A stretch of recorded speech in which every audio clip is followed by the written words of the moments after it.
Hello and welcome to the Paragon of Play podcast. I'm your host, Jessica Spice, and today I have a really special guest.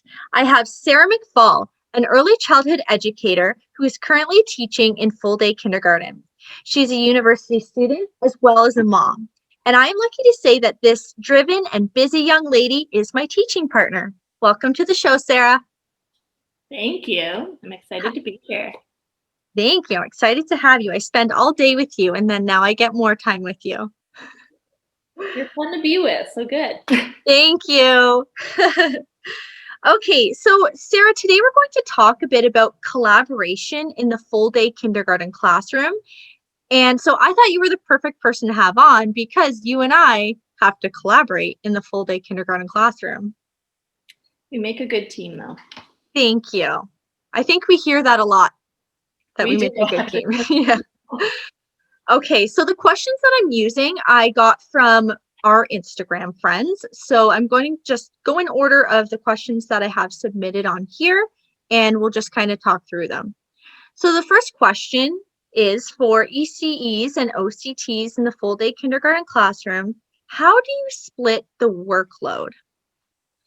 We work together. We communicate. Communication with any relationship is key, even when it comes to your teaching relationship.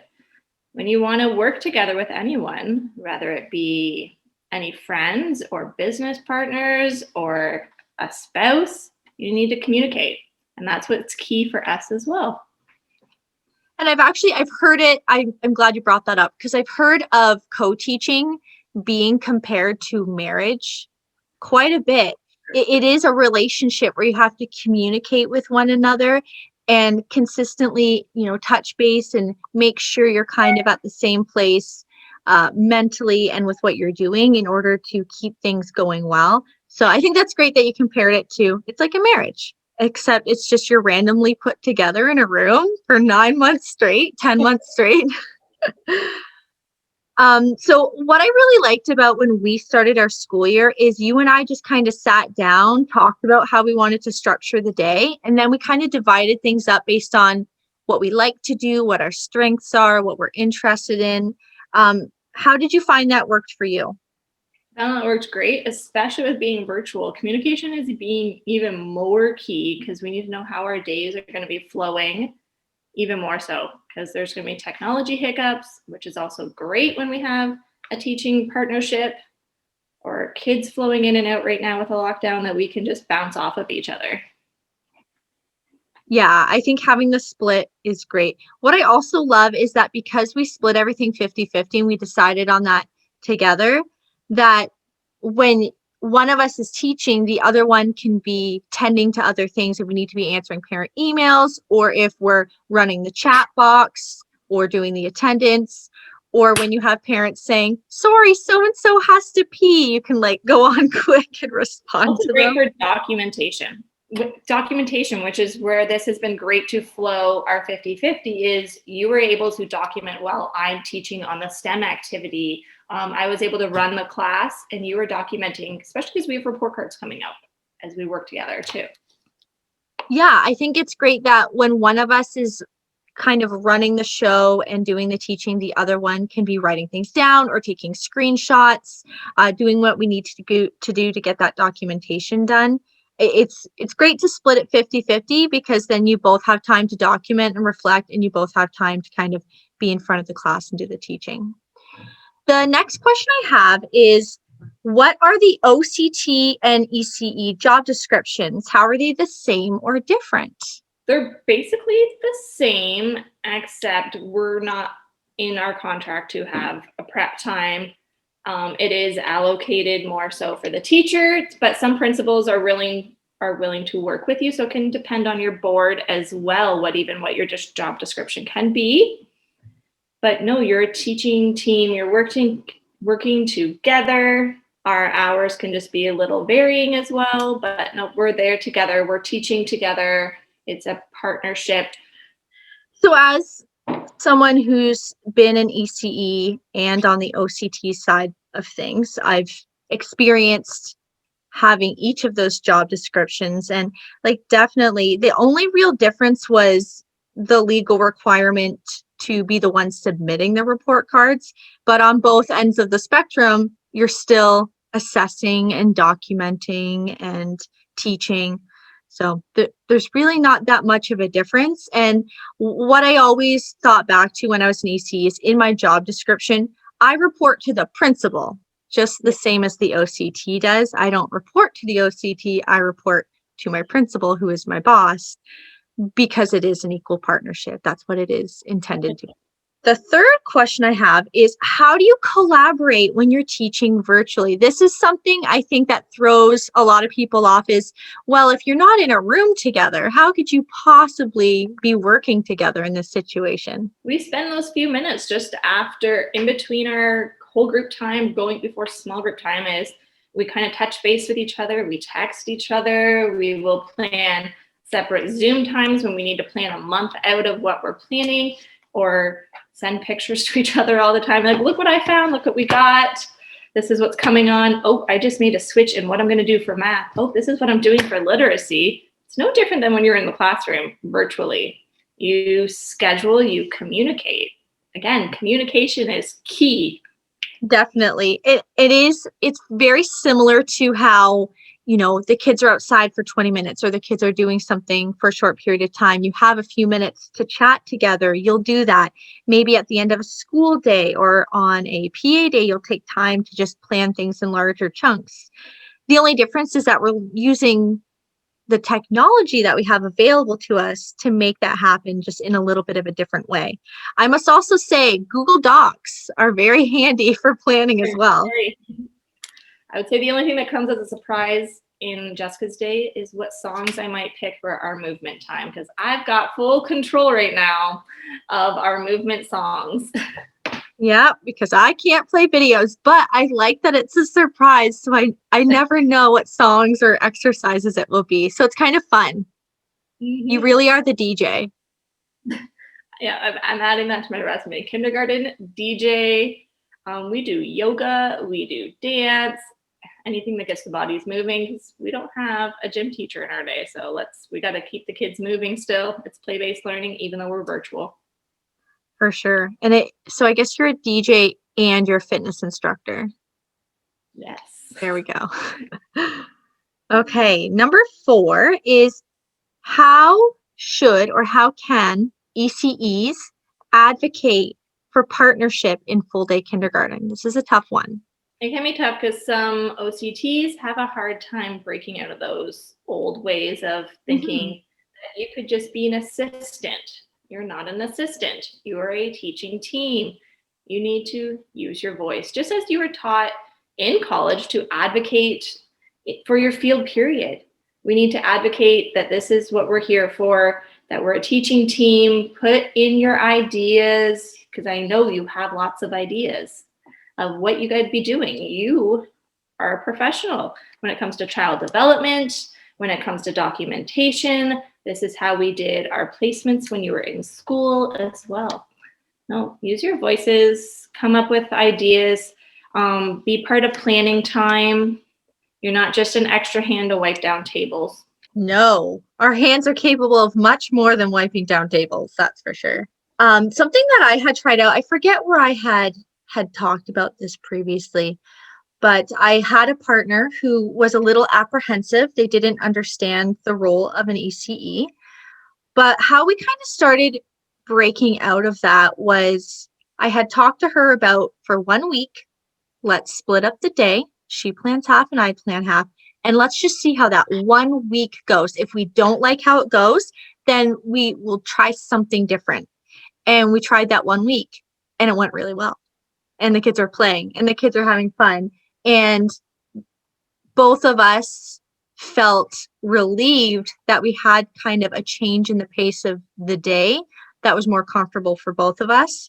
So I kind of took it slow with that teaching partner, but they were able to see what an ECE is capable of. And I did it, I think, in a way that helped her to feel a little more comfortable knowing that we could pull back if it wasn't working. But luckily we saw it was working. So I think that's hopefully something some ECs could try if they feel like they're in a situation where they have a partner who doesn't quite understand or who doesn't quite feel comfortable with co-teaching, is try it out. Let's see how this 1 week goes, and we can always revisit. Like, remember, kindergarten is you got extra eyes in the room, so you can see all the different things that children are interested in because you're doing the learning based off their interest. Right now, we're doing penguins and inquiry because that was what the kids voted on, and there's lots of learning in there from like they're listening to me read aloud. There's math in there. You got to remember, you're not just doing math and math. We did cut and paste. We've done STEM all through math in the last week, and so there's like, we can see a whole bunch of different interests when you've got those extra eyes in the room. So Four eyes are better than two, right? Oh, yes. Especially when you got 20 plus kids in a room. Or in a Google Meet room too. You might see a kid drinking syrup out of a bottle. We won't comment on that. Well, also though, let's say when we're doing like a real-time activity, like an art activity, having two educators, even in the virtual classroom, each of us are noticing different things that the students are doing, different materials that they're choosing to use, and we can document that and comment on it. And it's just really neat to see how two different educators can bring in two different perspectives and, come away with two different takeaways from a lesson. Even having like end of the day recaps together too, of just like, what did you take away from this activity? What could we adjust? What could we add to it? Can we extend the learning in these activities? Definitely. When you have a relationship that feels like an equal partnership, you are more able at the end of the day to really come together and do a proper reflection and to make a plan to go forward with what you've noticed in that previous school day. So question number 6, what do ECEs and OCTs each bring to the table? So do you want to talk a bit about what ECEs bring that is unique to the full day kindergarten program? We bring our knowledge of like child development. You're taught that through your whole 2 years of school and college. You are learning from like ages, basically from the conception on up to age 6 to 12, because school age learning is ages 6 to 12 when you're in college, because you can do after school programs as well. So yeah, you're bringing in the whole child development. You've got the elect document knowledge that OCTs, most of them wouldn't if they didn't have an ECE background. And plus we were taught the kindergarten program hands-on, where Teachers College doesn't always have that option right now.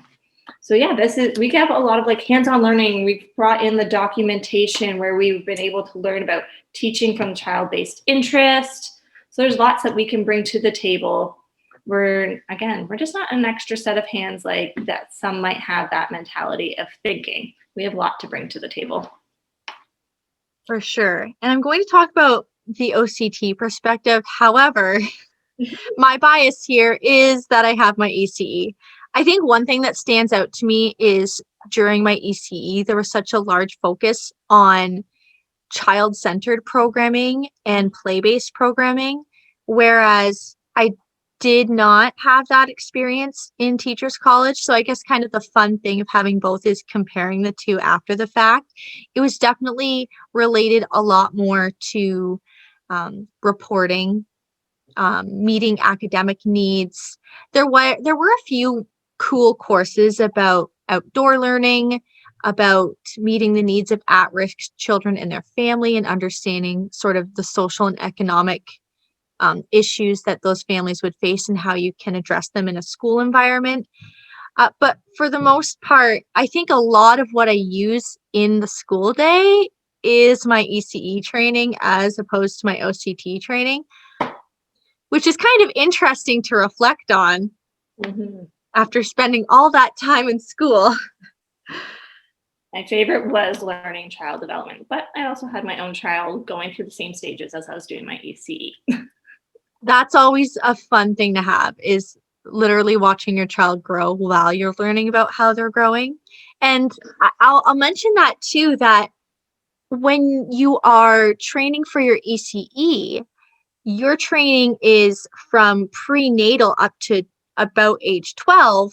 And so therefore, you're really understanding and digging into their physical, their cognitive, their emotional development before they're in kindergarten and then after they're in kindergarten. So you have a really good idea of where they've come from and what they're aiming for over the next few years. And I think that's really unique to ECEs, whereas you don't have as much time in teachers college to really focus on that development piece. And you can even like look back to, even if you have a child that's not, say, developmentally at the same level as most of your kindergartners, that you can, as an ECE, look back to, okay, this is where they might be looking at the elect. And so then you're able to understand and help them more move along, or even be more attentive to what they're at learning wise, and not just trying to meet them at a 4-year-old's level. Maybe they are at that 3-year-old or 2-year-old level, and you can understand more as an ECE. I definitely agree. I've never really thought about that. That's something as well that I'm bringing from the ECE training, is that if you need to kind of dial back what you're doing a little bit and meet them at a level that's developmentally appropriate for the child, that I think it's quite easy to do that when you're in ECE, because the training in that is deep, and it's 2 years of your life that you're spent really examining those first 12 years. So you can kind of head into the job ready to kind of accept a child at any developmental stage that they're at. Yeah, especially in kindergarten, you get a developmental stage almost a huge variety. We've had some, could be with, especially if they have some autism, they could be from like an age 1 developmental level all the way up to like a grade 3 developmental level. Oh, it is a wide range. It's always, when you walk in on that first day of school, or log in our case, it's always a surprise what you're going to get. Mm-hmm. Well, especially because you've got some that have been to childcare, and then some that have just been home, or the ones that are only children, the ones that have been like the baby of the family. You get like a whole wide variety. You do. And I think, okay, another benefit of being an ECE is that you have a bit more of an understanding of what takes place in a good childcare environment. So you have an idea of hopefully what that child has been able to experience previously if they were in childcare.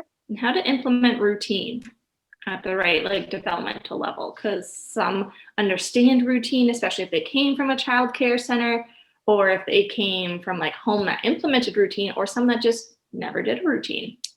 So doing routine is going to be completely new, especially in kindergarten. And I'm going to mention one more benefit, and it's kind of gross. I feel like nothing disgusts me because I've been there and done that, and I've smelled it. So yes, because in kindergarten, you're still going to have to probably help a kid in the bathroom, and there's still going to be accidents.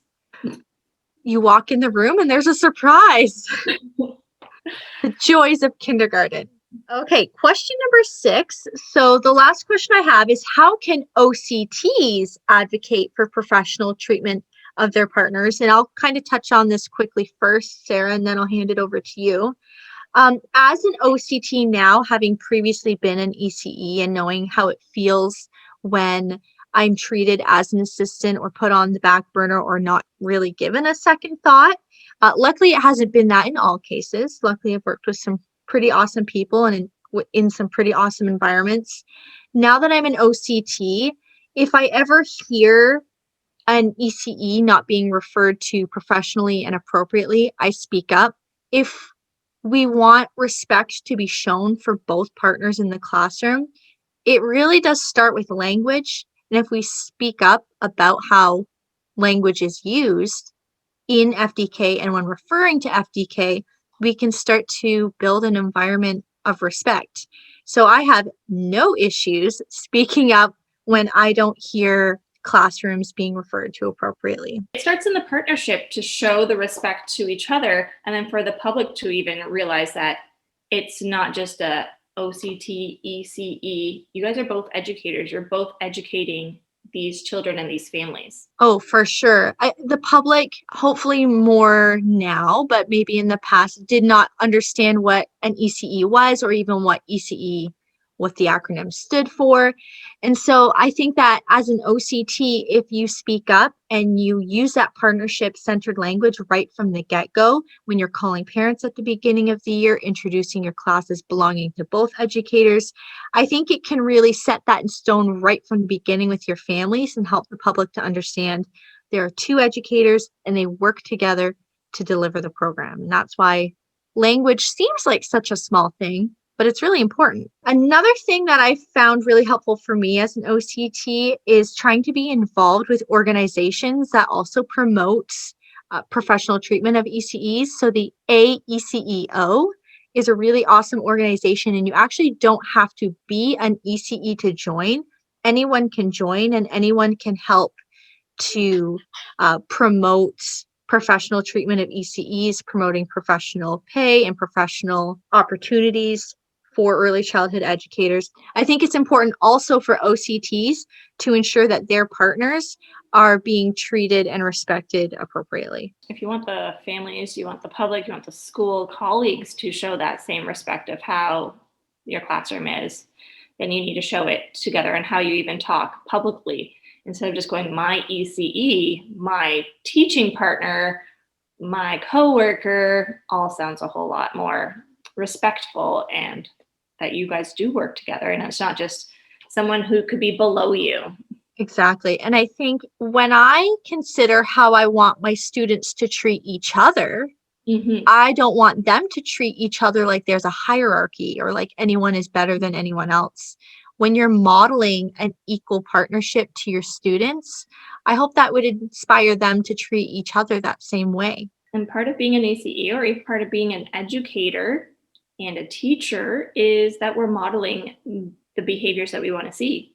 So if we're modeling that within each other, the words and the actions, then they're going to treat us like we're both equal educators as well, and not just being like, oh, Miss McFaul, the ECE, or there's my teacher, Miss Spice. No, they both look at us as we're both their teachers. They don't even see a difference, and I think a lot of the parents don't even know which one is which. No. And sometimes they just literally mix us up as each other. Teacher Appreciation Day, we both got a thank you. Because we're both teaching and we both are together. So, Sarah, before we head off, do you have a takeaway for people listening who want to understand a little bit more about when they go into the classroom tomorrow or on Monday, whenever they're listening? What should be their takeaway about collaboration in the kindergarten classroom? Well, just like any relationship, this is kind of like a marriage. You're going to communicate, you're going to bring your fun ECE energy and have fun together. I think choosing and desiring to have fun together is so important. I love that, because if you're having fun, you're going to have a good, positive relationship, and the kids are going to benefit. And I think at the end, that's why we're there, for the students. So if we're having fun, they're having fun. They're going to pick up off of your energy 100%, because you can tell if they're, because sometimes the kids have come in on grumpy moods and their moods change within, a couple of our songs, but even just from seeing smiling faces as well. If they see grumpy faces, why would they want to change to a happy face? Exactly. Positive attitudes go a long way, especially in kindergarten. Yes. Kindness is a superpower. Love that. And we'll leave it off on that. Thank you, Sarah. I know you're very busy. Thank you for taking some time to join me after school today. No problem. See you tomorrow. See you tomorrow. Bye. Thank you for tuning in to the Paragon of Play podcast. Please like, subscribe, and ring the notification bell. That way you'll know when new episodes are uploaded. Have a good weekend.